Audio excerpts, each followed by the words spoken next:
ভাইয়া প্লিজ বলো যে আমার ভর্তাটা কেমন লাগতেছে।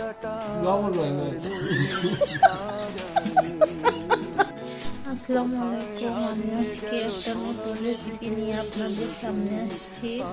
এটা হচ্ছে আমার মায়ের বানানো একটা স্পেশাল শুটকি মাছের ভর্তা, যেটা আমি আপনাদের করে দেখাবো।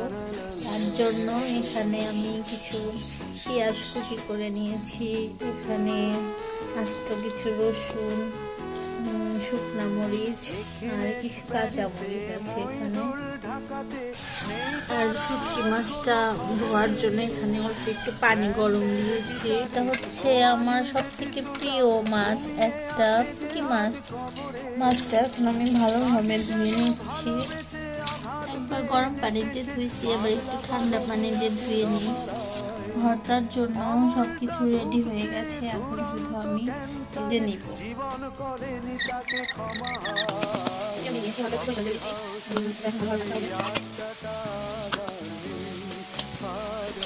লাকড়ির চুলার রান্নাগুলো কিন্তু ভাজিটা প্রায় হয়ে আসতেছে, অনেকটাই হয়ে গেছে। দেখেন, এখন আমরা এটা তুলে রাখবো। এখন আমরা এখানে পুঁটি মাছের ভেজে নিব। একটু পানি দিয়ে দিচ্ছি সিদ্ধের জন্য, হলুদের গুঁড়া দিতে হবে, কালারটা অনেক সুন্দর আসবে। আমার মনে হয় কম বেশি সবাই শুটকি ভর্তাটা পছন্দ করে। এখন তেল দিয়ে একটু ভেজে নিব। আসলে পেঁয়াজ ভাজির মধ্যে অনেকখানি তেল দেওয়া আছে, এই জন্য এখানে একটু কম তেল দিলাম। একটু মচমচে করে ভেজে নিতে হবে। সবকিছু ভাজাভাজি শেষ হয়ে গেছে, এখন আমি এটা পাটাতে পিষে ভর্তা করব। শিল পাটাটা আমি আগে ধুয়ে শুকাতে দিয়েছিলাম, পিষে নিতে হবে। আমি এটা হালকা করে পিষে নিব,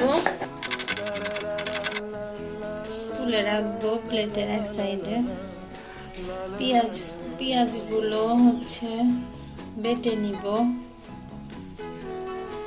একটু লবণ দিতে হবে। এখন আমি প্লেটে এটা তুলে নিব।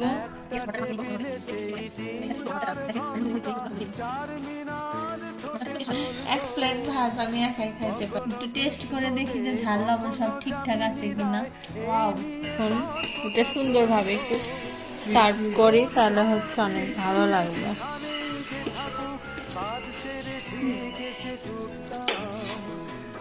দেখেন ভর্তাটা কত সুন্দর দেখাচ্ছে। এখন একজন আমার ভর্তাটা খেয়ে রিভিউ দিবে কেমন।